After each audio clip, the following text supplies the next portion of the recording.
Alors, salut les amis. Aujourd'hui, on va parler de Solénoïde de Mircea Cartarescu. Et je suis totalement désolée si il se prononce pas comme ça. Je vais être en galère. Ça fait plusieurs jours que j'ai fini ce livre et que je n'ai pas eu le courage de le commenter. Non pas parce que ça m'a pas plu, parce que ça m'a plu, mais parce que je me suis dit, mais comment je vais faire pour en parler ? Je ne sais pas. Je ne sais pas comment il a fait pour écrire ce livre, parce que déjà qu'en parler c'est difficile, alors l'écrire je vous dis pas. Ça a pas dû, je sais pas, je comprends pas. Je me demande déjà combien de temps il a mis à faire ça, parce que j'ai l'impression quasiment que chaque paragraphe est intéressant et a l'air vachement millimétré. Alors, soit c'est un boulot monstre, soit c'est un génie, je sais pas. Alors, mon commentaire général, c'est que je pense que ce qui m'a donné envie de lire ce livre, c'est à la fois que l'auteur soit roumain, et même le fait d'avoir une quête intérieure, etc., je me dis c'est cool, et le côté onirique et tout, mais c'est surtout le fait qu'il soit très long, parce que moi j'aime beaucoup choisir des livres longs. Quand les livres sont trop courts, j'ai tendance à pas en vouloir, même si ça m'a l'air intéressant, et ce livre était long, et je me suis dit, ça va être génial. Enfin, le truc, c'est qu'évidemment, ce livre est pourri quand il est long, c'est plus pénible, ça dure plus longtemps, et j'ai des chances de pas le finir. Mais je me dis, de toute façon, au pire, si c'est nul, j'arrête, et du coup, si c'est bien, autant que ça dure longtemps. Donc voilà, je suis à peu près sûre que ce qui en rebute plus d'un, pour moi, c'est totalement ce qui m'attire. Alors, qu'est-ce que je peux vous dire en résumé ? Alors, le héros du livre, on n'a jamais son nom, si mon souvenir est bon. Et du coup, déjà, moi, je me suis demandé, est-ce que c'est l'auteur ou pas ? A priori, si j'ai bien compris, étant donné que le héros est prof de roumain, je crois que l'auteur aussi l'est en fait, mais le héros dit qu'il aurait voulu être écrivain, mais qu'il a écrit un poème et que ça a été super mal reçu et que du coup, ça l'a dégoûté de l'écriture. Et il parle souvent d'un autre lui dans un monde parallèle qui lui aurait réussi à être écrivain, mais qui du coup aurait laissé tomber sa quête intérieure, son envie d'évasion et de résoudre le casse-tête de l'univers et de sa propre vie, etc. Donc, est-ce que l'auteur parle de lui à ce moment et que à travers ce personnage, il a décidé de se juger et de faire justement, d'une certaine manière, à travers ce livre, il l'a fait vivre, donc du coup, le personnage du livre s'est trompé, finalement, il a quand même pris le temps de se poser ces questions. Enfin, à quel point c'est lui, à quel point c'est pas lui, c'est déjà une question qu'on peut se poser, et du coup, la réponse, je l'ai pas complètement. Moi, je vous dis ce que j'ai compris, je sais pas quelle est la vérité, peut-être que des gens le savent, et peut-être qu'il y a moyen de le savoir sur Internet, mais je n'ai pas regardé. Donc, ce personnage qui est prof de roumain à Bucarest, du coup, va nous raconter des anecdotes de son enfance, du présent, ses rêves, puis tout un tas de trucs, en fait, comme un espèce de journal intime, où il met justement soit des souvenirs, soit des rêves, des éléments traumatisants auxquels il a voulu repenser, des idées un peu en vrac. Ça ressemble à un gros journal intime, en fait, avec du coup des scénettes qu'on nous raconte qui sont pas du tout triées ni par thème, ni par temps. On a plein de fois des flashbacks d'enfance qui sont intercalés justement avec des moments du présent, avec des passages à l'école, etc. Et puis des moments justement où on a plein de rêves à la suite, tout ça, donc c'est assez décousu sans être bordélique parce que ça, justement on a une alternance et on se rend compte qu'il y a des thématiques ouvertes en fait, ou des enquêtes ou quelque chose, il y a quelque chose qui reste ouvert et on y revient et il y a quand même une progression. Finalement c'est un mec qui cherche la vérité par rapport à lui-même justement, comme je vous disais, comme si la vie était un casse-tête qu'il fallait résoudre en déplaçant des pièces de puzzle ou en tournant les cubes d'un Rubik's Cube ou ce genre de truc. Et du coup, il repense à des souvenirs précis, à des rêves précis, à des sensations, des sentiments, des scènes, des visions, tout. Et il essaye de les caler d'une certaine manière, comme s'il essayait de résoudre le code d'un cadenas ou quelque chose comme ça, pour trouver... c'est pas tant que ça une réponse à la vie, l'univers, le tout, c'est plus... il parle beaucoup d'évasion. D'ailleurs, ça m'a à la fois parlé et interpellé. Mais du coup, j'ai l'impression vraiment que c'est pas un résumé ce que je suis en train de faire, mais je fais ce que je peux, je suis désolée. Donc l'idée, voilà, c'est de s'évader de la vie, finalement. Et moi, je suis assez d'accord avec ce concept. Justement, pas à travers l'art, parce qu'il a l'air de penser que les artistes sont un peu des fumistes, qu'ils font des trucs en trompe-l'œil, ils parlent beaucoup de portes, où finalement c'est que des illusions de portes et il n'y a rien derrière. Du coup, il a l'air de penser que les artistes font un espèce de réconfort à la fois pour eux et pour les autres, et qu'ils sont beaucoup dans leur orgueil, etc.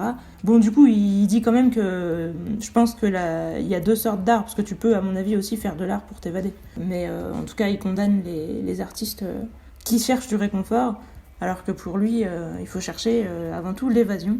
prendre conscience du côté à la fois tragique et dangereux en quelque sorte de la vie et vouloir s'en sortir de manière urgente. Et d'une certaine manière, son personnage a dit qu'il a énormément peur. Et je pense qu'au fond de nous, on ressent tous ça, ou alors si vous le ressentez pas, tant pis, mais en tout cas moi je le ressens aussi. Et donc il essaye de nous pousser à nous mettre en face de cette peur et à nous faire l'exprimer, avoir aussi cette envie de s'enfuir en fait d'une certaine manière et de remarquer qu'on est dans l'urgence par rapport à ça, quoi. Donc moi, qui vais assez mal, j'ai aucun problème avec ça. Mais du coup, je pense qu'il y a des gens... Parce que j'ai regardé quand même un peu les commentaires sur Babelio. Il y a des gens qui disent que c'est extrêmement pessimiste et que c'est des pages et des pages de lamentation. Ils en ont marre d'entendre que des choses négatives, etc. Donc effectivement, si vous avez un problème avec la négativité, je pense que vous allez avoir du mal avec ce livre. Pourtant, il y a aussi de la positivité dedans. Mais concrètement... c'est l'étoile dans la nuit, quoi, la positivité. On est sur une négativité de base qui est pris comme un postulat. Donc c'est vrai que si vous n'êtes pas d'accord avec le fait que la vie c'est absolument intolérable à l'origine, vous allez peut-être avoir un peu de mal avec ce livre. Donc mon résumé est vraiment totalement confus, mais bon, j'aurais vraiment pas été capable de faire un truc propre, entre guillemets, parce que résumer une vie, c'est pas évident, quoi. On est né, on a grandi, on est mort, point. C'est trop facile et ça dit rien. Surtout que le personnage n'est pas mort, voilà, spoiler négatif. Donc on n'a même pas la fin de sa vie. Le résumé, en gros, c'est une quête spirituelle, mais qui correspond pas du tout à ce qu'on a d'habitude en termes de normes ou d'habitude de ce genre de trucs. J'ai l'impression de me répéter et que mes phrases sont incorrectes, mais réellement, habituellement, les quêtes spirituelles des héros, ça ressemble pas à ça. Là, on sent que le mec, je vous dis, il a peur, c'est une victime, c'est une carpette, et c'est pas lui précisément, c'est l'être humain qui est comme ça. C'est vraiment le côté, comme chez Pascal, le roseau pensant, tout ça, il y a vraiment une vulnérabilité du fait justement de le savoir, quoi. De se dire on est conscient qu'on va mourir, on est conscient de l'horreur de notre condition, de tout ce que la vie va nous infliger d'atroce, etc. Et c'est pour ça qu'on doit gueuler, quoi. Je sais pas si on peut dire que c'est un anti-héros, moi je me suis vraiment bien reconnue dans tout ça, donc voilà. Mais concrètement c'est pas du tout conventionnel, et c'est clair que ça devrait rebuter des gens. Après je pense que ça va en faire plaisir à d'autres, parce que quand on dit des choses qui sont pas habituellement dites, bah voilà, on divise, mais on fait plaisir à des gens. Et bizarrement, j'ai eu l'impression que le livre avait quand même une bonne note. Mais quand j'ai regardé des commentaires, j'ai vu beaucoup de commentaires négatifs ou mitigés. J'ai pas vu vraiment beaucoup de commentaires super positifs. Pourtant, moi, j'ai vraiment adoré, plus que les gens, apparemment. Du coup, je suis vraiment plus dans le résumé. Donc, l'histoire. Est-ce qu'il y a une histoire ? Non, parce que, comme je vous dis, c'est un journal intime. Donc, voilà, c'est décousu. Après, les scénettes, elles ont un début et une fin en soi. Mais ça reste des scénettes, et le seul point commun c'est justement qu'on est toujours avec le même narrateur, et puis au fil du temps on voit très bien où est-ce qu'il nous emmène, parce qu'en fin de compte les images que lui-même il utilise, il va nous montrer les scènes qui les ont inspirées. Donc je sais pas réellement si c'est des scènes que l'auteur a réellement vécues. Ça me semblerait plus logique, parce que sinon je me dis mais comment il a trouvé autant de trucs, est-ce que c'est possible de créer un personnage fictif aussi vivant ? Moi, je me pose sérieusement la question. Donc pour moi, ça doit quand même être inspiré de faits réels. Et du coup, à chaque fois, ces métaphores, on va voir la jeunesse des métaphores à travers les souvenirs qui ont fait que pour lui, c'est passé dans la norme, en quelque sorte. Et puis, on voit à la fois le souvenir d'origine, après les rêves, entre les deux, quand le truc a été un peu digéré, et du coup, après, ce que ça donne dans la littérature à travers ce qu'on a, et aussi dans la spiritualité... les idées sur lesquelles ça débouche, et les sentiments, les sensations, parce que au final c'est plus quand même émotionnel que rationnel, même s'il cherche une espèce de plan d'évasion, de vérité, on pourrait dire c'est philosophique, mais non, parce que c'est extrêmement émotionnel tout ce qu'il fait.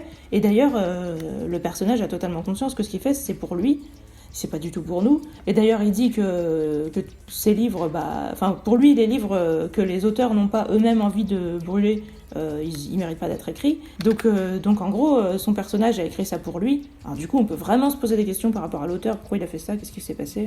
Est-ce que son personnage le représente ? Est-ce qu'il est... c'est étonnant, quoi. Un personnage qui dit quelque chose de contradictoire avec ce que fait l'auteur. Vous allez peut-être me trouver naïf de trouver ça étonnant, mais moi, ça m'a un peu mis en mindfuck. Et pourtant, je l'ai écouté avec sincérité et je comprenais ce qu'il voulait dire. C'est vrai que d'une certaine manière, si les artistes qu'on préfère avaient eu envie de détruire leurs œuvres et qu'on les avait nous-mêmes sauvés, on y tiendrait encore plus. Et je comprends que d'une certaine manière, s'ils l'avaient vraiment fait pour eux-mêmes, une fois que que ça a eu son but en tant que thérapie, il pourrait l'avoir détruit. Après, moi je trouve que la limite de ça, c'est que on est un peu tous pareils, les humains. Mais là, je suis déjà en train de donner des contre-arguments à des trucs que le livre a dit, alors que je suis dans la catégorie histoire. Donc je suis désolée. Hein. Je suis désolée, mais vraiment, je vais pas pouvoir faire autrement que de vous dire tout ce qui me passe par la tête, parce que déjà que j'ai du mal à me lancer, alors si en plus je m'arrête, je sens que je vais pas y arriver. Ce que j'ai envie de dire, c'est que on est tous un peu pareils, les êtres humains. Et donc, généralement, si une personne a eu envie d'exprimer un sentiment, l'a fait, que ça lui a fait du bien, etc., je pense que ça peut faire du bien à d'autres gens. Je le dis sincèrement, moi c'est pour ça que je fais des chansons, que j'écris ma fanfic, enfin, tout ce que je fais c'est pour ça, c'est parce que je me dis, ce qui me fait de l'évasion à moi, ça sera pas que à moi, parce qu'on est un peu tous pareils. Et même si moi je suis peut-être un peu moins pareil que les autres, pas du tout pour me vanter, hein, mais justement par rapport à mes maladies physiques ou mentales, etc., et ben justement les gens qui sont comme moi, du fait qu'ils soient moins nombreux, ils vont moins facilement trouver des gens qui sont comme eux, et donc ça rend d'autant plus utile le témoignage de quelqu'un qui la ressent, parce qu'on a tous besoin de sentir qu'on n'est pas seul. Et c'est pour ça que je le fais, et c'est pour ça que je pense qu'il faut pas justement brûler ses livres en se disant voilà, si je suis vraiment sincère, je suis capable de le faire. Je pense que c'est mieux de ne pas le faire au final, même si ce serait peut-être bien d'en être capable, mais ça sert à rien. Enfin, je veux dire, au bout d'un moment, il faut quand même éviter les sacrifices inutiles. Et voilà, je pense que ça a une utilité, à la fois pour soi-même de se rendre compte que les autres nous ressemblent, et à la fois pour les autres de voir qu'ils sont pas tout seuls. Les gens qui savent l'exprimer et tout ça, autant qu'ils le fassent. Et voilà, donc moi je suis pas totalement d'accord justement avec le message du livre, mais ça m'a pas empêché de l'aimer, parce que ça m'a paru tellement sincère que c'était pas réfutable, on n'était pas dans le rationnel justement, on était dans l'émotionnel. Et émotionnellement j'ai pris la claque et j'étais en mode ouais, je te comprends, je suis contente de t'avoir compris, et ça m'a fait vivre quelque chose et tout, donc pour moi il n'y a pas de négativité au fait de pas être d'accord. Peut-être même au contraire, ça m'a fait plaisir de rentrer dans la tête de quelqu'un qui pensait quelque chose de différent de moi. Quelque chose d'ailleurs que je pourrais peut-être me dire dans mes côtés justement un peu autodestructeurs ou tragiques. Et je me dis que voir ce que ça pourrait être si ça allait vraiment plus loin ou si ça se poussait à son extrême, c'est quand même intéressant. Mais bon, là je vous dis, je suis vraiment pas dans les bonnes catégories, mais ce livre défie les catégories. Donc le concept... le concept, c'est vraiment un journal intime, mais c'est pas un journal intime simple non plus, parce que moi, quand j'essaye de raconter des événements dans mon journal, mis à part quand je raconte mes rêves, sinon, j'essaye de les raconter comme je les ai vécus, et j'essaye de... Enfin, ça, c'est normal, mais je pense que le mec aussi raconte les choses comme il les a vécues. C'est pas ça. C'est que j'essaye d'être dans la réalité, dans une certaine mesure, parce que j'ai aussi mon monde et tout ça, mais c'est compliqué j'ai l'impression de me justifier pour un truc que d'habitude tout le monde fait... Et je me suis jamais posé la question si je devais ne pas le faire ou non avant. Mais ce personnage fait un truc que personne ne fait. Et en fait, c'est bien. Mais c'est vrai que c'est fatigant. Parce que par contre, ce livre m'a fatiguée. J'ai kiffé, mais j'étais souvent obligée de faire des pauses et tout. Parce que j'avais l'impression de plus suivre, d'être au bout du rouleau. Et plusieurs fois, je me disais, attends, là, j'ai plus l'énergie. Parce qu'en fin de compte, le concept, c'est que l'auteur raconte des souvenirs, des rêves, etc. Mais de manière purement émotionnelle. Pas du tout de manière factuelle. Donc si quelqu'un, par exemple, je vais vous dire des métaphores stupides, mais si quelqu'un est très important pour vous, il va être énorme. Par exemple, je sais pas, ça va être un géant ou quelque chose comme ça. Si quelqu'un n'a aucune importance, vous allez dire, c'était un insecte. Enfin, c'est une métaphore complètement con, hein, ce que je dis, ça fait psychanalyse un peu, genre avec les images dessinées par les enfants, avec un père énorme et une mère minuscule, et on va vous dire, votre mère s'occupe pas assez de vous. Mais je veux dire que, en fin de compte, dans ce livre, tout est comme ça. Tout est imagé. Vous allez pas, il va pas vous dire je suis triste, il va vous faire ressentir de la tristesse en vous expliquant, en vous décrivant comment la ville est délabrée, etc. Et quitte à écrire des choses complètement irréalistes, principalement il y a beaucoup de scènes où il y a des endroits infinis. Par exemple, dans son école, à chaque fois, il dit qu'il passe par une infinité de portes pour trouver sa classe. Il n'est pas capable de retrouver sa classe. Il dit qu'il monte des centaines d'escaliers, qu'il tourne dans une infinité de couloirs et que ça lui prend une éternité pour ouvrir une porte et enfin se rendre compte que comme il n'y a pas de prof, ça doit être sa classe. Mais on sait très bien que dans la réalité, c'est pas possible que ça se passe comme ça. Et en même temps, on comprend très bien que à chaque fois qu'il va dans cette école, il se sent perdu et qu'il a l'impression de devoir faire un truc insurmontable. Et que ce sentiment passe quand il commence justement à faire son cours et à être en face de ses élèves. Mais voilà, en fait, on comprend très bien ce que ça signifie émotionnellement. Mais c'est décrit comme une image. Et franchement, mais c'est fou. J'ai l'impression que c'est comme si vous m'aviez fait une exposition de tableaux en musique ou au contraire, je sais pas, justement, vous m'aviez écrit une musique en texte. J'ai l'impression que tout ce livre, c'est un média dans un autre, quoi. Tout ressemble à des rêves, mais vraiment tout. alors qu'on vous parle des scènes de la vie. Et pourtant, moi, j'ai très vite arrêté de me dire, mais qu'est-ce qui est vrai et qu'est-ce qui est pas vrai. Je me suis même pas dit, admettons. Je me disais, je comprends. La question, c'était juste ça, en fait. Il y avait certaines images où j'avais du mal à comprendre qu'est-ce que ça voulait dire émotionnellement, et ça me demandait beaucoup d'implication pour rentrer dedans, parce que c'était des images qui me parlaient pas trop. Mais la plupart, je me disais juste, je comprends. Je me rendais compte que c'était des sentiments. En fin de compte, les seules choses qui étaient concrètes et réelles, c'est la situation qui a inspiré le sentiment. Mais au final, ce qui était décrit, c'était toujours le sentiment. Et ça m'a pas dérangé. Donc on va dire c'est onirique, oui, mais moi je me suis demandé vraiment ce que c'était. Parce que pourquoi justement on accepte ça sans se demander qu'est-ce qui est vrai, qu'est-ce qui est pas vrai, etc. C'est comme si le langage n'avait plus le même sens, même la lecture, l'écriture, enfin tout ce qu'on est en train de faire, ça n'a plus le même sens que d'habitude. Alors vraiment, je pense que ça mérite de se poser la question de pourquoi ça passe. Parce que c'était pas gagné, et je pense qu'il y a plein de gens pour qui ça va pas passer. D'autant que, on va dire c'est onirique, mais c'est onirique en mode Humanity ou quoi, c'est du onirique cauchemardesque. Ça parle énormément d'insectes, de tortures, de cabinets dentaires. Si vous avez vous aussi des traumatismes chez les dentistes, vous allez en avoir pour votre argent. Donc voilà quoi, les hôpitaux... Globalement, le corps, le physique et tout, c'est décrit de manière assez mécanique, voire sale, quoi. Et tout est comme ça, mais... Enfin, tout est comme ça, pas tout est sale, hein, mais je veux dire... Si vous avez des angoisses courantes, justement, comme la peur de la mort, la peur d'être blessé, la peur tout ça, les peurs de souffrir, la peur aussi d'être trahi par des êtres chers, etc. Tous ces trucs que quasiment tout le monde a, vous pouvez être sûr que vous allez les voir et que vous allez être obligé de les regarder en face dans ce livre. Donc, si vous trouvez ça trop pénible...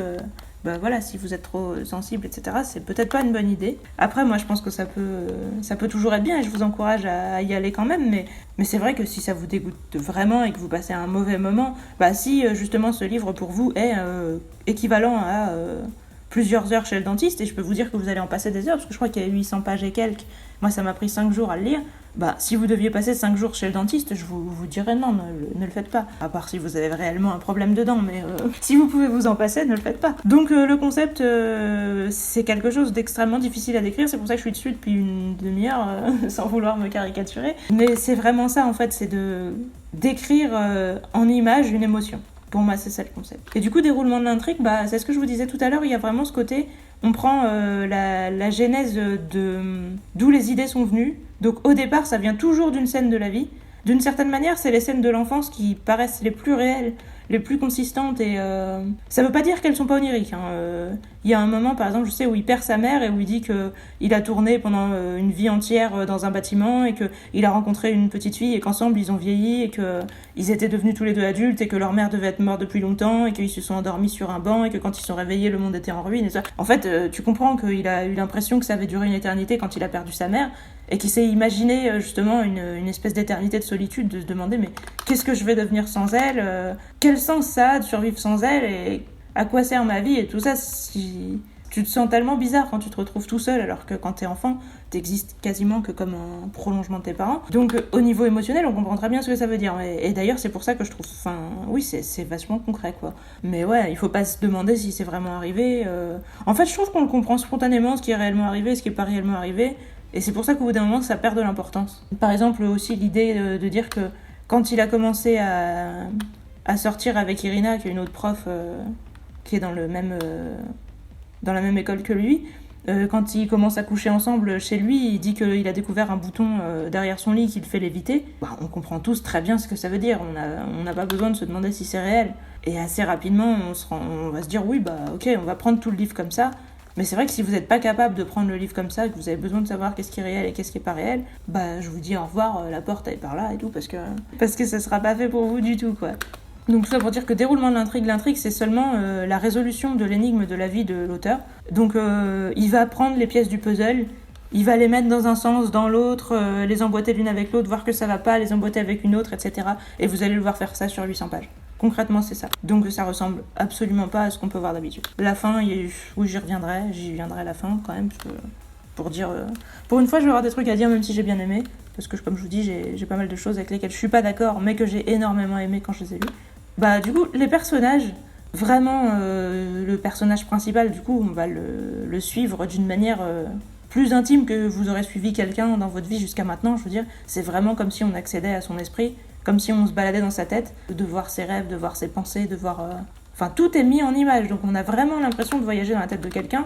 Et moi, je trouve ça génial. J'ai l'impression que l'auteur, là, il a réalisé un de mes fantasmes un peu, parce que moi, c'est quelque chose que j'ai toujours eu envie de faire, d'aller dans la tête des gens et de voyager dans les rêves et tout ça. Donc, mais par contre, du coup, les persos secondaires, forcément, comme ils vont être vus que à travers le perso principal, ils vont tous avoir un côté beaucoup plus en surface, ce qui veut pas dire qu'ils seront inconsistants pour autant. Ils sont quand même intéressants et ils ont leur part de côté énigmatique ou quoi, mais généralement quand même ils vont se résumer à une émotion ou à un trait caricatural, donc il y a des gens qui ont trouvé ça gênant.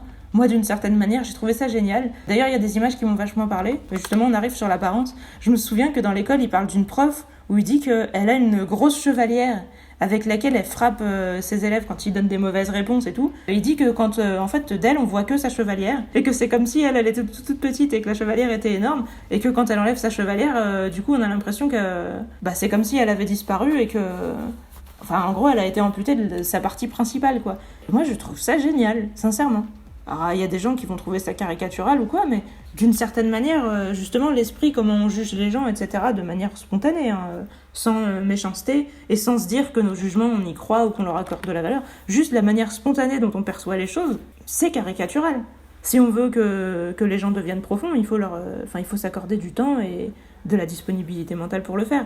Et concrètement, le personnage nous dit bien que les profs de son école, mis à part Irina parce qu'il sort avec, mais les autres, il y a aussi Goya qui est un peu son pote, mais sinon les autres, il les apprécie pas vraiment. Enfin, il y a une meuf qui s'appelle Florabella, je crois, dont il dit qu'elle est super belle et qu'elle est tellement belle que limite tu te brûles les yeux quand tu la regardes et les élèves sont pas capables de se concentrer dans son cours, ils sont juste en train de l'admirer et de vouloir lui ressembler, et etc. Enfin, donc je dis pas qu'il les déteste tous, mais globalement il a l'air plus de les subir que d'en penser du positif. Et donc on peut pas du tout lui en vouloir de les résumer à un trait caricatural, parce que concrètement les choses qu'on n'apprécie pas, on n'a pas de raison de creuser, quoi. Et en fait c'est tellement parlant et inhabituel à la fois, les traits qu'il a pris pour caractériser les persos, que moi j'ai vraiment adoré ça, quoi.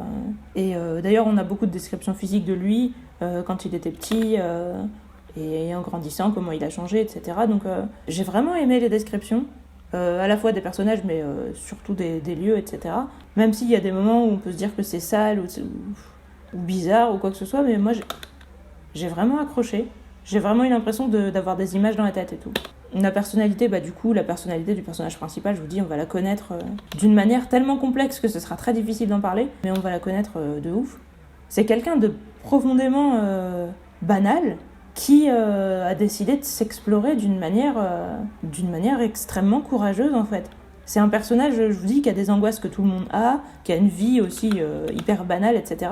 Mais en fait, il va décider de se regarder avec une espèce de spontanéité sans filtre, etc., qui va faire que tout va devenir intéressant et même vital, en fait. On se pose pas la question de se demander si nous-mêmes on est banal parce qu'on vit notre propre vie et que on n'a jamais rien d'autre d'équivalent. Et en fin de compte, un personnage vraiment bien fait, justement, où on arriverait à se mettre dans son point de vue, ça devrait nous faire la même sensation que nous-mêmes. On ne devrait pas se dire il est banal, on devrait se dire peu importe, il est comme il est, on l'a vécu, donc ça n'a pas de sens de chercher à le nier ou de se demander s'il aurait pu être autrement. Et là, vraiment, c'est totalement ça. Et ça, franchement, mais c'est ouf, quoi. J'ai vraiment jamais vu ça. Alors apparemment, il y a des gens qui ont déjà vu ça, il y a des livres qui sont censés ressembler, mais moi je les connais pas. Donc voilà, mon absence de culture étant révélée, non, moi j'ai jamais lu de livre comme ça, en tout cas. D'évolution, il y en a, parce que, comme je vous dis, le but c'est de réaliser un puzzle. Finalement, la vie nous donne en guise de pièces de puzzle, elle nous donne des événements plus ou moins aléatoires, et nous, on fait un puzzle avec, parce qu'on en a besoin, parce que c'est l'esprit humain qui est fait comme ça. Ça, c'est moi qui le dis, c'est pas forcément le livre. Du coup, ça me paraît logique que ce que l'auteur a construit finalement avec ces pièces de puzzle, non seulement que ça ait un sens, parce qu'il y a énormément de pièces, et puis on peut construire un peu n'importe quoi avec n'importe quoi, parce qu'au final, c'est des briques... vous voyez, c'est comme les atomes, en fait, c'est des très petites briques. On en a mis beaucoup les unes sur les autres. D'ailleurs, c'est pour ça que le livre est long, et c'est pour ça que c'est réaliste. Si le livre avait été court, ça aurait probablement été beaucoup plus vulgaire et superficiel. Du coup... forcément, à la fin, on arrive à construire quelque chose qui a l'air beau, complexe, et où on se dit, mais c'est ça, c'est une révélation, comme si on avait fait un dessin avec un stylo, alors qu'en réalité, c'est juste un collage. Et c'est extrêmement fascinant, mais quand on y réfléchit, c'est logique. Donc, tout ça pour vous dire que l'évolution, est-ce qu'il y en a ou pas? Est-ce qu'on évolue tous dans nos vies? C'est tellement plus facile à dire dans une histoire classique où les personnages, on sait quel est leur objectif, on sait s'ils s'en rapprochent ou s'ils s'en rapprochent pas, on connaît leur façon de penser de départ et la façon de penser finale et on peut voir l'écart entre les deux. Là, tout ce qu'on voit, c'est que l'auteur, il se posait des questions, enfin l'auteur ou le personnage, peu importe pas, mais on va dire le personnage pour éviter de faire une confusion là où j'ai pas vraiment la réponse. Il se pose des questions et à la fin, il trouve des réponses. Est-ce que c'est une évolution ? Je veux dire, les réponses, on a besoin de les trouver. On les aurait trouvées de toute façon si on en avait la capacité. Parce que si vous torturez quelqu'un physiquement ou moralement à un certain point où il peut plus réfléchir, je parle en connaissance de cause, vous ne pouvez plus trouver de réponse à vos questions et vous êtes obligé de rester avec les questions et c'est extrêmement pénible. Mais si vous avez la place, le temps et l'énergie de réfléchir, vous allez trouver des réponses de toute façon. Et elles seront intéressantes de toute façon. Donc est-ce que c'est une évolution ou pas ? Je ne suis pas capable de répondre à cette question. Est-ce que moi, j'ai évolué dans ma vie ? Bah oui. Est-ce que c'est une évolution positive ou négative ? J'en ai aucune idée. Donc évolution dans le sens ça bouge ? Oui, du coup carrément. Évidemment que ça bouge. Mais après, voilà, là vous allez voir mon propre côté pessimiste quoi. Parce que bon, dans la vie, on fait quand même pas mal de surplace quoi. Et on s'en félicite beaucoup plus qu'autre chose. Donc l'univers, les lieux et créatures, bah je peux pas vous dire c'est notre monde. C'est Bucarest en version émotionnelle, donc... Si vous y avez été, ça pourrait vous parler. Moi, j'y ai pas été, mais du coup, ça me parle quand même. Parce que d'une certaine manière, on a tous les villes de notre enfance. On peut tous essayer de se demander justement comment on les représenterait si on devait les représenter de manière émotionnelle. Et là, j'ai presque envie de dire, cet auteur-là, pourquoi il n'a pas été peintre ? Ou peut-être que c'est pas facile de... Mais je veux dire, en fin de compte, son écriture, elle est tellement imagée que limite j'ai plus l'impression d'avoir regardé des tableaux que d'avoir lu un livre. C'est un peintre spirituel ce mec. Donc au final, l'univers, les lieux et créatures, c'est notre monde en version onirique, mais la version onirique du coup c'est extrêmement subjectif, donc c'est par rapport aux angoisses et aux espoirs d'un mec précis, et ça pourra très bien vous parler ou ne pas vous parler, parce qu'on est tous différents, et donc c'est très dur d'en parler enfin. Logique et cohésion, il y en a pas, c'est pas l'objectif. La logique et la cohésion, en fait, on voit l'esprit qui essaye d'en trouver, de trouver des corrélations, des causalités et tout ça. Et du coup, on voit le mec rationaliser énormément. Si vous avez un problème avec les biais cognitifs, vous allez vous dire... Mais en même temps, c'est pas inintéressant du tout, parce que on le fait aussi, et on en voit les avantages et les inconvénients. D'un point de vue émotionnel, c'est extrêmement réaliste. Donc il y a une logique et une cohésion à ce niveau-là. Après, d'un point de vue du contenu, du coup, ça l'est pas trop, mais c'était pas le but. Mystère et découverte, est-ce qu'il y a du mystère et de la découverte ? En fait, il y en a quasiment dans chaque scène, mais du coup, en fait, c'est peut-être aussi un peu le problème, entre guillemets, parce que pour moi, comme j'ai aimé, j'ai du mal à trouver qu'il y ait vraiment un problème, mais ce qui fait que ce livre me fatiguait, et que j'avais tendance à arrêter de le lire et à me dire « là, je sais pas si j'ai envie vraiment de m'y remettre », ce qui me donnait un peu la flemme, et qui faisait que ça me fatiguait, c'était probablement justement le manque d'enjeu. Parce que même si le mec, vous savez qu'il a envie de résoudre le puzzle de sa vie, enfin de résoudre l'énigme de son propre esprit pour arriver à se sortir de lui-même, etc., vous savez que ce genre de truc, c'est tellement ambitieux que ça peut pas vraiment réussir. Enfin, normalement, je veux dire, si vous n'avez pas moins de 20 ans, vous avez déjà lu des livres qui prétendent beaucoup de choses comme ça, et vous êtes déjà tombé de haut. Si vous avez déjà lu Bernard Werber et compagnie, vous savez ce que ça donne d'être beaucoup trop ambitieux au niveau de ce qu'on prétend, et qu'à la fin, ça devient un peu ridicule et pathétique. Donc, logiquement, quand un mec vous dit qu'il veut résoudre la réponse à la vie, l'univers, le tout, vous dites... ouais, du coup, j'aurais sûrement pas de réponse, donc tant pis, quoi. Je prends pas ça en compte. Et souvent, dans les récits où il y a ça, il y a d'autres carottes pour qu'on continue à lire et qu'on se dise je veux la suite. Des mystères, des choses plus concrètes dans l'histoire qu'on a envie de savoir. Et là, c'est pas du tout le cas. Même si l'auteur, à des moments, va vous dire oui, je vous raconte ce rêve, mais je vous raconte pas le pire de tous les rêves qui m'a le plus traumatisé parce que je suis pas encore capable d'en parler. Moi, je me suis pas dit oh putain, j'ai tellement hâte de le savoir et tout. Parce qu'un rêve, c'est tellement personnel, ça va pas forcément nous parler. Je me disais, ok, je pense qu'on l'aura plus tard et ça m'intéressera quand je le verrai. Mais je me disais pas, oh putain, il faut que je continue pour l'avoir, ce rêve, c'est complètement dingue et tout. Concrètement, non.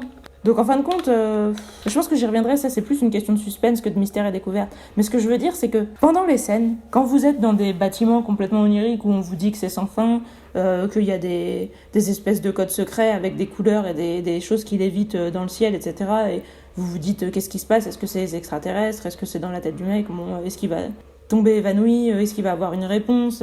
Bon, sur le moment, la scène, elle est mystérieuse. Et vous avez envie de savoir où ça va. Mais comme la scène va s'arrêter brusquement et que vous n'aurez pas forcément de suite ou de pourquoi ou quoi que ce soit, et que vous allez juste vous rendre compte, comme d'habitude, que c'était juste le sentiment du mec, rapidement on se déconnecte de cette notion-là, j'ai envie de dire. Il y a du mystère et de la découverte, c'est juste au niveau, en quelque sorte, justement visuel, comme je vous disais, sur le côté tableau, où vous avez envie de vous dire, mais qu'est-ce qu'il va encore pouvoir me montrer ? J'ai vu des trucs tellement bizarres, je me demande qu'est-ce que je vais voir encore. C'est plutôt comme un livre d'images où vous tournez les pages et vous vous dites qu'est-ce qu'il va y avoir sur la prochaine. Mais au niveau de l'histoire, il n'y a pas plus que ça de mystère et de découverte. Parce que comme je vous dis, le mec a une vie banale. À un moment, par exemple, au début, il nous dit qu'il a une ex-femme et que la manière dont ils se sont séparés, à la fin, il la reconnaissait plus et que ça a été traumatisant pour lui et tout ça. On ne sait pas ce qui s'est passé. Mais pareil, est-ce qu'on a vraiment envie de le savoir ? On se rend bien compte que c'est une histoire banale. Et au final, quand il nous le racontera, ce qui fera que ce sera intéressant, c'est justement que ce sera une histoire banale racontée d'une manière extrêmement originale. Mais en soi, les histoires banales que tout le monde a vécues, on se dit pas « putain, j'ai trop envie de les connaître ». Donc moi, si je vous dis mon grand-père est mort ou ma grand-mère est morte, vous allez pas me dire oh, « putain, trop bien, j'ai envie de savoir le détail de l'histoire et ça s'est passé où, comment, quel est le suspense et tout ça ». Non, parce que tout le monde, quasiment, à nos âges, a un grand-père ou une grand-mère qui est morte. On sait très bien comment ça se passe et il n'y a pas de... Enfin, ouais, non, ça ne donne pas du tout une sensation de suspense. Donc concrètement, ce livre, c'est ça, mystère et découverte, j'ai envie de dire, dans l'instant présent, oui, mais comme il n'y en a pas sur le long terme, vous aurez tendance, en tout cas moi c'était vraiment ce que ça me faisait, à avoir envie de vous arrêter quand vous terminez un chapitre. À vous dire, ok, la scène est finie, je fais une pause. Et ça, c'est, encore une fois, pour moi, extrêmement bizarre, parce que c'est pas du tout ce que font les auteurs d'habitude. L'écriture, mais elle était belle, mais j'arriverai même pas à trouver les mots pour vous dire comment. Non seulement parce que, comme je vous dis, le mec, c'est un peintre littéraire, il vous met des images dans la tête, mais vous vous dites, mais putain, je comprends pas. J'ai l'impression d'être en train de voir, justement, le contenu de la tête de quelqu'un d'autre. C'est pas... Vous allez vous dire, c'est bizarre, normalement, les choses qui sont dans mon imagination, c'est moi qui les ai mis, et je suis censée savoir d'où elles viennent. Là, rapidement, vous allez même plus vous poser la question. Vous allez voir des trucs et vous allez vous dire, bon, bah tant pis, hein, Et voilà, ça fait comme si quelqu'un vous avait mis des images dans la tête, comme si vous aviez des peintures devant les yeux, etc. Et c'est d'autant plus étonnant quand on est bigleux et que du coup, on n'a pas accès facilement aux images, en fait. Ou on n'y a plus accès. Et d'un coup, on en a plein et on se dit, putain, c'est dingue, quoi. Ce mec a accédé à ma bibliothèque d'images tellement dans le détail qu'il a pu modifier les fichiers et tout ça, et créer des nouvelles chimères à partir de ce qu'il y avait dedans, quoi.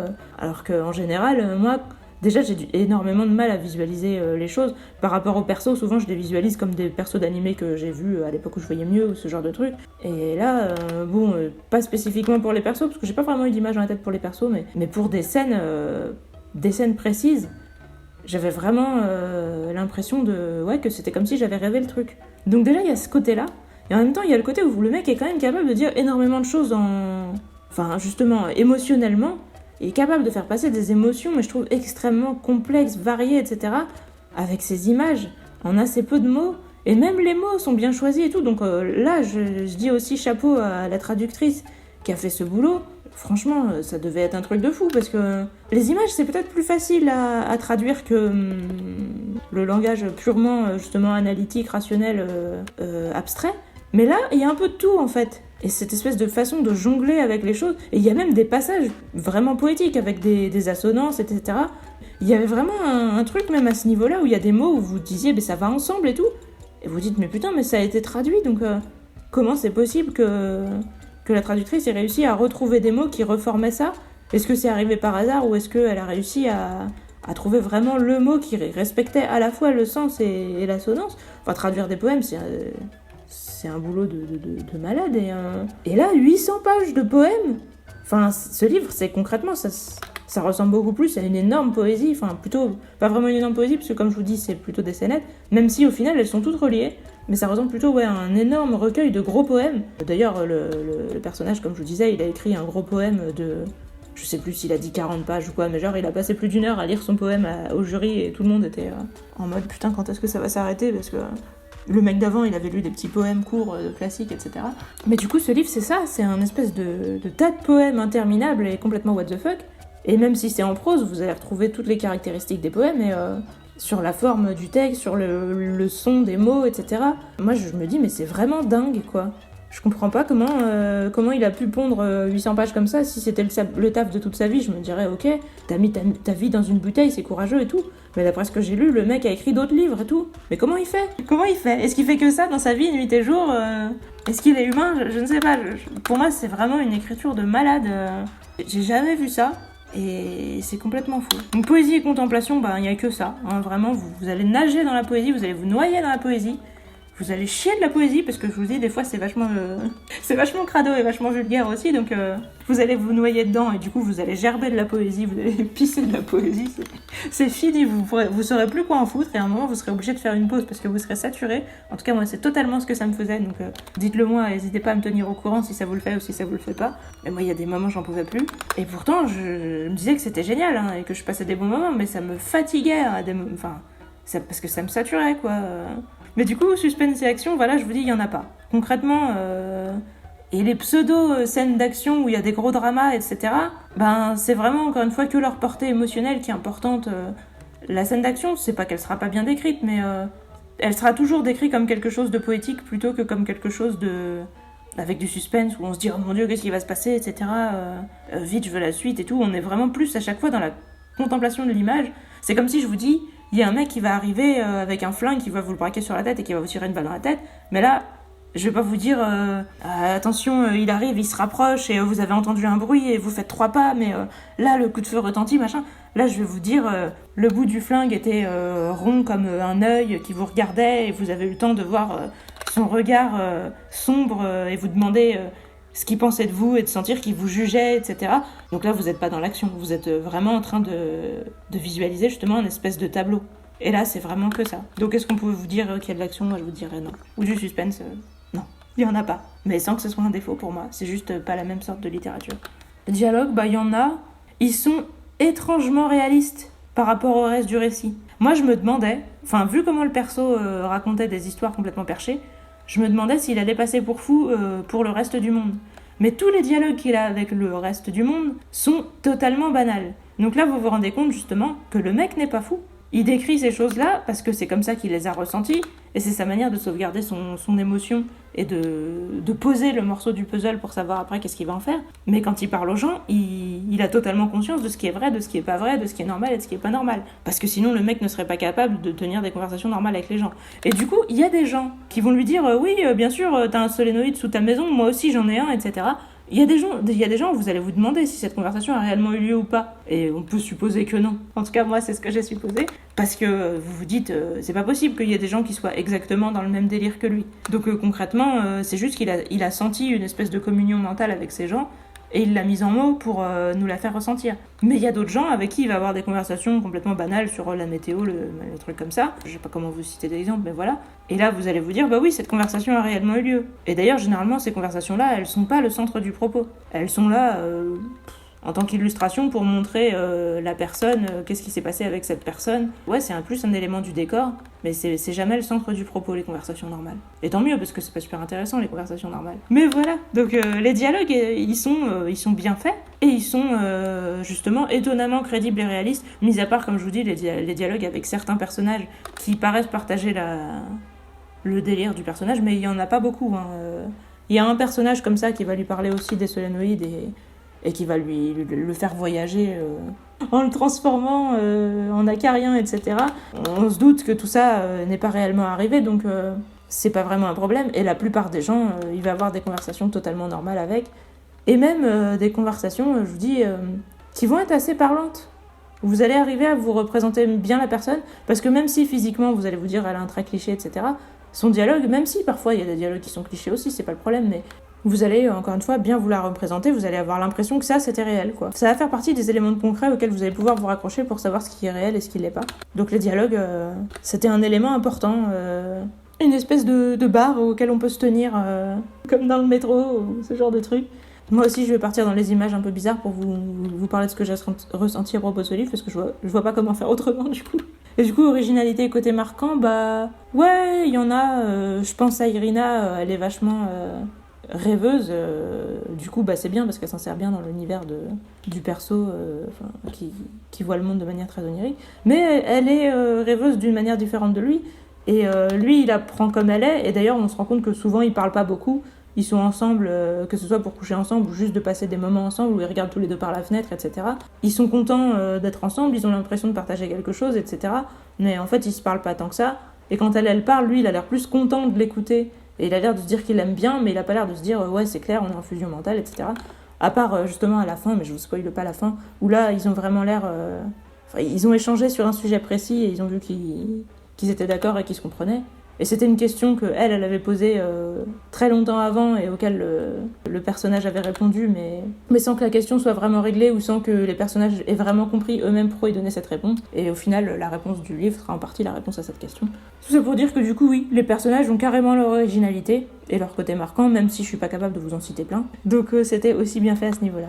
Et du coup, en note globale, j'ai mis 8. Et pour vous raconter comment ça s'est passé dans ma tête, j'ai commencé à 6. Au début, je me disais, mais c'est extrêmement bizarre, et puis ça me fatigue, et puis je me demandais justement ce qui était vrai, c'était pas vrai. Pour vous parler du début du livre, le personnage trouve des morceaux de choses qui sortent de son nombril quand il se lave. Il se dit que c'est des morceaux de son cordon ombilical qui sortent que maintenant. Donc moi, je me disais, mais c'est pas possible, ça n'a aucun sens, qu'est-ce que c'est que cette histoire et tout. Je me disais... ça me dérangeait parce que j'étais pas encore au courant dans quoi je m'embarquais et je me disais mais c'est vrai ou c'est pas vrai, c'est complètement impossible, c'est ridicule, qu'est-ce que c'est que ce perso, pourquoi il dit ça, et puis ça me plaisait pas plus que ça d'imaginer les morceaux de ficelle de son nombril, donc je me demandais ce que je faisais là, quoi. Au début, il nous avait parlé d'époux. Bon, l'époux, moi, ça m'avait pas vraiment dérangé, parce que j'en ai déjà eu, je vois pas pourquoi on devrait pas en parler, quoi. Même si je savais pas pourquoi le personnage... Enfin, quel était l'intérêt d'écrire ça dans un livre, ouais, voilà. Mais le fait de parler d'époux, ça m'avait pas dérangé. Mais après, les morceaux de ficelle de son nombril qui sortent plusieurs fois et tout. Moi, au début, quand il a dit que quelque chose sortait de son nombril, je me suis dit, bah, c'est un grain de beauté. Quand il a dit que ça sortait en plusieurs fois et quand il enlevait, ça revenait, je me disais, mais c'est une tumeur, il faut faire quelque chose, va à l'hôpital et tout. Et il faut pas l'arracher, c'est pas bien, c'est dangereux. Donc voilà, moi, au départ, j'étais paumée parce que je m'attendais pas du tout à ce type de littérature et j'ai eu un peu de mal à rentrer dedans. Donc au début, je me demandais vraiment beaucoup qu'est-ce qui était vrai, qu'est-ce qui était pas vrai. Et c'était pas facile. Enfin, je veux dire, de vivre en fonctionnant comme ça entre ce livre et moi, c'était pas facile. Donc au début, j'étais sur un 6, parce que je me rendais compte que c'était bien écrit, qu'il y avait des putains de phrases, qu'il y avait des trucs où je me disais putain, c'est trop vrai, c'est trop bien dit, waouh et tout. Mais il y avait des moments où j'avais l'impression de nager dans la mélasse, quoi. J'avançais pas, je me disais mais qu'est-ce que je suis en train de faire, pourquoi je me fatigue comme ça et tout. Donc au début, j'étais sur un 6, et je pense peut-être vers le milieu du bouquin, il y a eu vraiment des passages où j'étais en mode mais putain, mais c'est trop vrai, mais c'est exactement ce que je ressens et tout, et j'étais en mode waouh, quoi. Et je me suis dit bon, je pense que je vais passer sur un 7 parce que ça me parle tellement et c'est tellement bien dit, et il y a tellement de phrases où j'ai envie d'arrêter et de me dire je vais noter cette citation. Mais à chaque fois, j'avais pas le courage parce que je faisais autre chose en même temps. Moi, j'ai toujours en faisant autre chose en même temps. Et donc, je regrette un peu, mais il y a plein de passages où je me suis dit ça. Et donc, au bout d'un moment, je me suis dit, bon, je pense que je vais mettre 7 parce que il y a quand même un espèce de génie que j'ai jamais vu ailleurs, et ça me ferait mal de mettre 6 à ça juste sous prétexte que moi, pendant que je lisais, j'avais l'impression d'être en train de galérer. Et puis, la fin, j'étais vraiment au bord de pleurer et tout, et je me suis dit, non, là, ça m'émeut tellement que ça mérite de monter encore au-dessus. Je m'attendais même pas à ce qu'il y ait un truc comme ça. Justement, moi, je vous dis, pour moi, les gens qui prétendent trouver une réponse à la vie, etc., j'y crois plus maintenant. Je suis complètement cynique vis-à-vis de ça, et je m'attends à des trucs à la Bernard Werber, et je me dis, ça va me décevoir. Ou au pire, ça va rien me faire. Mais voilà, là, je m'attendais à ce que ça finisse par se noyer dans le bazar et qu'on n'entende plus parler, ou que ce soit un truc à la con. Je sais pas, je m'attendais pas à grand-chose, en fait, mais du coup, quand c'est arrivé, d'une certaine manière, justement, je vais y revenir dans le spoil, mais l'idée n'était pas originale. Et si on m'avait juste mentionné l'idée, j'aurais dit oui, j'ai déjà vu ça, c'est banal, et puis ça m'intéresse pas, puis de toute façon ça me saoule les gens qui pensent comme ça et tout. Mais en fait, c'était tellement bien décrit que j'ai été émue par le fait même que j'y croyais pas. Je me suis dit, ça serait tellement bien si c'était vrai et tout, que ça m'a donné envie de pleurer. Et c'est quand même pas n'importe quoi, enfin je veux dire, il faut quand même être balèze pour qu'il y ait un truc où tu te dis mais non, mais c'est de la merde, c'est n'importe quoi, etc. Te le décrire tellement bien que tu vas dire mais je suis tellement triste que ça soit pas réel. J'aimerais y croire, mais je ne peux pas. C'est pour ça que je pleure à la fin, quoi. C'est assez foufou. Donc je le conseille carrément, même si, comme je vous dis, il faut pas avoir un problème avec les acariens, avec les insectes, avec la saleté, avec les choses pas réelles, avec la confusion entre rêve et réalité. Il y a beaucoup de choses avec lesquelles il faut pas avoir de problème, et donc je pense concrètement que ce livre, ça va être du 50-50. Et je pense même pas que je vais dire, genre les gens soit ils vont l'adorer, soit ils vont le détester, parce que comme je vous dis, il y a le côté où ça demande tellement d'efforts que même si vous trouvez qu'à des moments vous prenez des baffes, mais de malade, vous allez pas vous dire que c'est le livre le plus génial de votre vie, parce que vous avez été fatigué, ou inversement, vous allez peut-être vous dire que c'est le livre le plus génial de votre vie parce que vous allez vous dire mais je peux me mettre dans le livre de chevet, dans 20 ans je le lirai, je serai encore surpris. Et ça c'est vrai. Mais moi j'ai pas trop ce truc parce que ce serait plus pratique si j'étais une voyante et que je pouvais réellement avoir un livre de chevet en fait. Je veux dire, moi, un livre comme ça, me dire genre je vais le réouvrir, je vais l'ouvrir à un endroit aléatoire, déjà ouvrir un livre à une page aléatoire avec le bloc-notes c'est pas facile. Donc genre je l'ouvre, je tape un mot et tout, j'ai essayé un peu de le faire mais c'est pas très pratique en fait. Donc malheureusement ces livres mériteraient justement d'être un espèce de... un peu comme les recueils d'aphorismes ou quoi, un truc qu'on ouvre de temps en temps, une page random, on en lit un au hasard et on se dit ah ouais putain. Et après la journée on réfléchit juste sur ça. Ça serait peut-être mieux en fait de lire juste à chaque fois un chapitre par jour, de même pas forcément les lire dans l'ordre, etc. De les lire une fois dans l'ordre et une fois pas dans l'ordre, peu importe d'ailleurs dans quel ordre, si tu commences par le lire dans l'ordre ou pas dans l'ordre. Mais je pense que ça mérite de faire les deux parce que le livre final justement c'est un puzzle construit. On a aussi envie et même besoin de voir les pièces séparément. Malheureusement, comme je vous dis, moi ça s'adapte pas trop à mon mode de fonctionnement avec la littérature. Donc je vois le truc génial, et je sais que ça m'est pas complètement adapté, donc moi je peux pas dire que pour moi ce livre il est parfait, mais c'est très personnel. Si quelqu'un mettait 10 sur 10 à ce livre, je le comprendrais totalement. Parce que ça peut remplir le besoin d'une personne, en fonction des besoins qu'on a, ça peut totalement être satisfaisant quoi. Moi c'est pas trop ça que j'attends, mais même sans l'attendre, ça m'a quand même vachement comblé. Comme je vous dis, je suis partie sur un 6 en mode ouh là là, qu'est-ce que je fous là ? Et après j'étais en mode je sais pas trop ce que je fous là, mais finalement je regrette pas trop d'être passée en fait. Je le conseille aux gens qui ne sont pas rebutés par toutes les choses que j'ai déjà dites.